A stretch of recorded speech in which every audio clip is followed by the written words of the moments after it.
Donc je disais, imaginez dans un monde où Vinicius ne marquait pas dans ce match-là et que notre cher Kylian Mbappé claque un doublé ou triplé.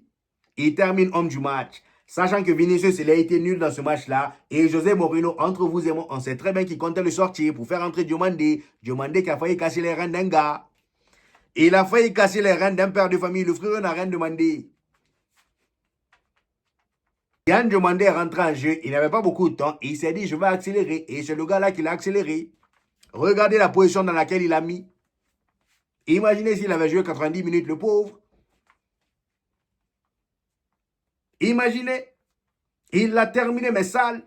Donc, pour revenir à ce que je disais, je suis revenu là-dessus 3 fois, mais on s'en fout, voilà. Vous allez comprendre ce que je vais dire. Donc, dans un monde où Kylian Mbappé avait claqué ce doublé ou ce triplé, et que Vinicius réalisait ce vieux match-là, José Mourinho allait le sortir pour Yann Diomandé qui allait faire une très bonne rentrée. Et c'est là les problèmes allaient commencer. Jude Bellingham qui termine avec, je ne sais pas, 2 passes D, ou une passe décisive, peu importe. La frustration allait commencer, étant donné que Kylian Mbappé, ils l'ont pas sorti. Et on sait très bien à quel point Vinicius, il n'aime pas ça. C'est d'ailleurs la raison pour laquelle quand José Mourinho a sorti Vinicius, il lui a parlé dans l'oreille pour lui faire une petite blague, pour que voilà, la pilule passe beaucoup plus facilement.